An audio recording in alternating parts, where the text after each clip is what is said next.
Hey there, today I will be sharing 5 of my family's all-time favorite casseroles using a rotisserie chicken. These casseroles are extra special today because you could use a rotisserie chicken with them, or you could really use any type of cooked shredded chicken and it will work out so wonderfully.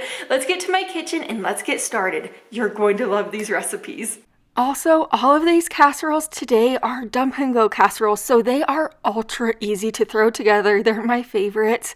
To a big bowl, we're starting out by making this chicken potato casserole. Add in a 28-ounce bag of frozen potatoes O'Brien, or you could use any type of like shredded frozen potatoes. After that, add in a 12-ounce frozen bag of broccoli, half a cup of milk, 10-ounce can of cream of chicken soup, or you could use the homemade version of cream of soup in the back of my cookbook, a half a cup of sliced green onions, 3/4 cup of sour cream, a half a cup of cooked crumbled bacon, 3 cups of cooked shredded chicken, and then a half a cup of shredded cheddar cheese. For the seasonings, I'm doing a half a teaspoon of paprika and a half a teaspoon of salt. Go ahead and give this a really super duper good stir. This casserole is so amazing. Don't go knocking it until you try it. Spray a 9x13 baking dish with nonstick spray, then go ahead and add the casserole right in there. Spread it out super duper well until it's kind of like in an even layer. Then sprinkle about a cup more shredded cheddar cheese over the top. Cover this tightly with foil and bake it in a preheated oven to 350 degrees for about 50 minutes.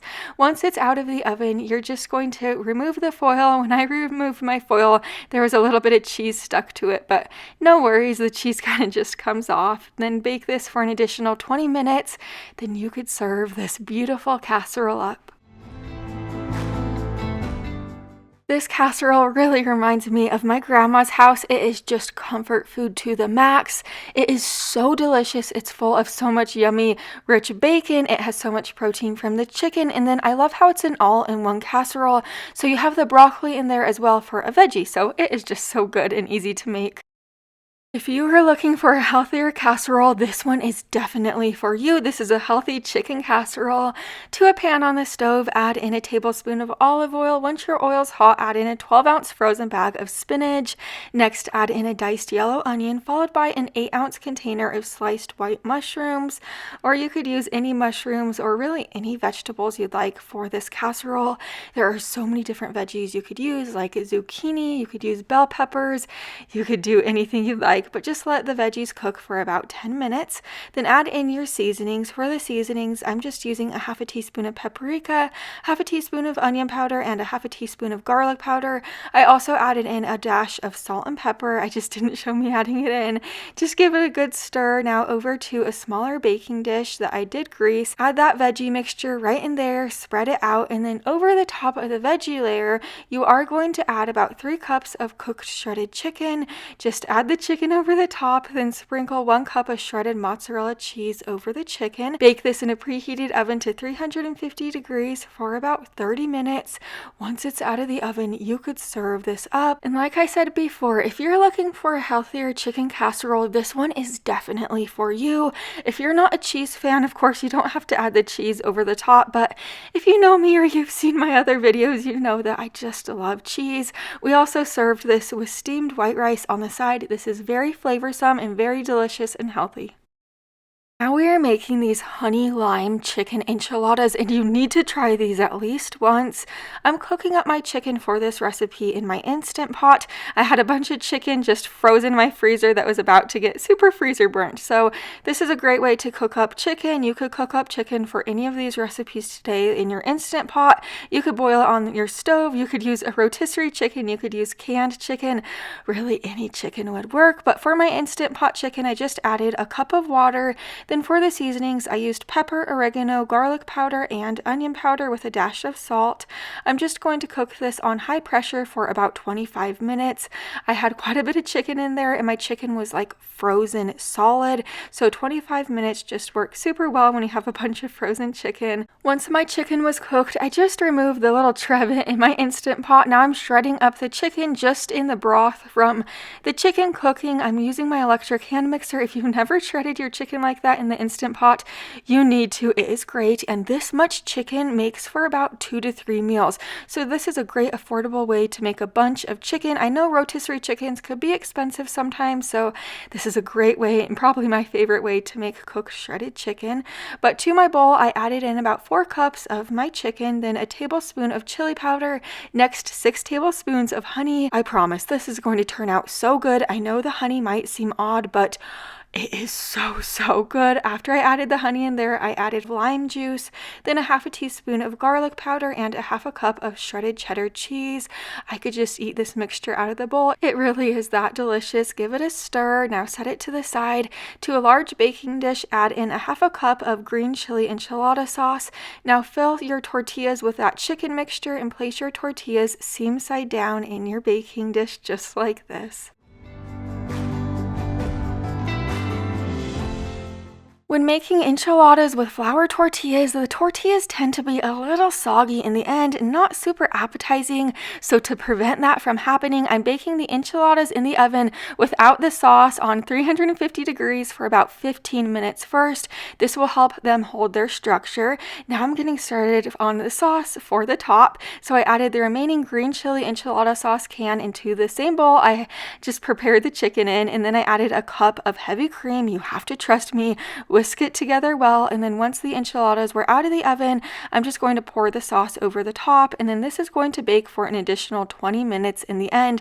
This will really help the enchiladas hold their structure, and it's just going to be so good. I'm also sprinkling a cup more shredded cheddar cheese over the top, and then once they're out of the oven, you can serve your beautiful enchiladas up.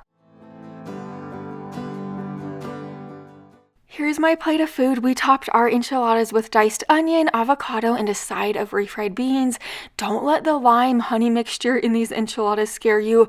These enchiladas are 10 out of 10. They are so good. You need to try them at least once. They are absolutely delicious. They're bursting with flavor and have such unique flavor. They're amazing. Now we're making this $1 million chicken casserole, and I can make this one over and over again and we just won't get tired of it. To a big bowl, add in 4 cups of cooked shredded chicken, 4 ounces of softened cream cheese. Make sure it's softened, that way it's easier to stir in. Then a 10-ounce can of cream of chicken soup or cream of anything will work. Then 1 cup of cottage cheese. Cottage cheese adds a lot of great protein. Then a third a cup of sour cream. For the seasonings, a half a teaspoon of onion powder, half a teaspoon of garlic powder, and a teaspoon of paprika. Give this a good stir, get all of those ingredients combined well together. Then you're going to pull out a sleeve of Ritz crackers, or you could use any crackers, or you could even use croutons. Just crush them up into smaller pieces just like this. Now you're going to pull out a bowl and you're going to put those crackers right into the bowl. You're also going to add in about 4 tablespoons of melted butter. Stir those 2 ingredients so those crackers get coated in the butter.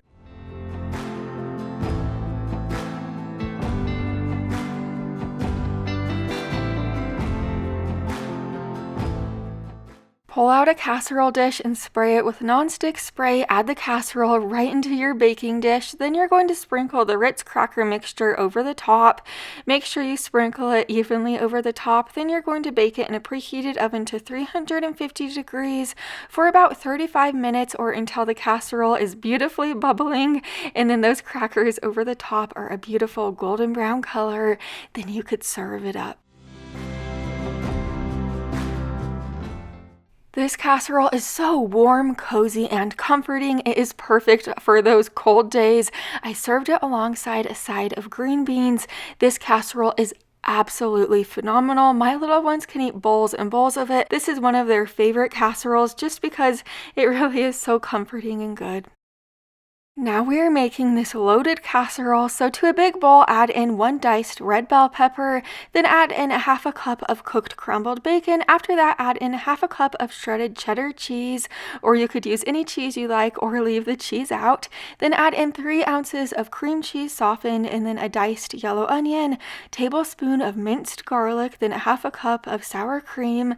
Next, add in 1 cup of frozen corn, then 3 cups of cooked shredded chicken.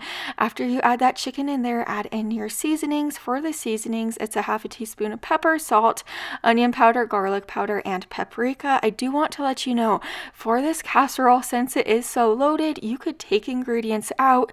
You could add ingredients. You don't have to add the corn in there. You don't have to add the bell pepper. You don't have to add the bacon. You could add different ingredients. You could add different veggies. You could make it your own so easily. Just give it a good stir, then spray a casserole dish with nonstick spray. Add the casserole right in there, then spread it out. Over the top, you probably could guess it, I'm sprinkling 1 cup of shredded cheddar cheese over the top, but if you're not a cheese fan, you could always leave the cheese out. Bake this in a preheated oven to 350 degrees for about 45 minutes. I'll be the first to admit, not all casseroles are made to be beautiful, and this one is one of them. But just because it's not the most beautiful casserole in the world doesn't mean that it doesn't taste delicious. It is absolutely phenomenal, and like I said before, you could add different ingredients that you love. If you don't love particular ingredients, you don't have to add it in. It's just so good. I would really love to have you over here, so make sure you're subscribed, and I'll see you in the next video. Bye for now.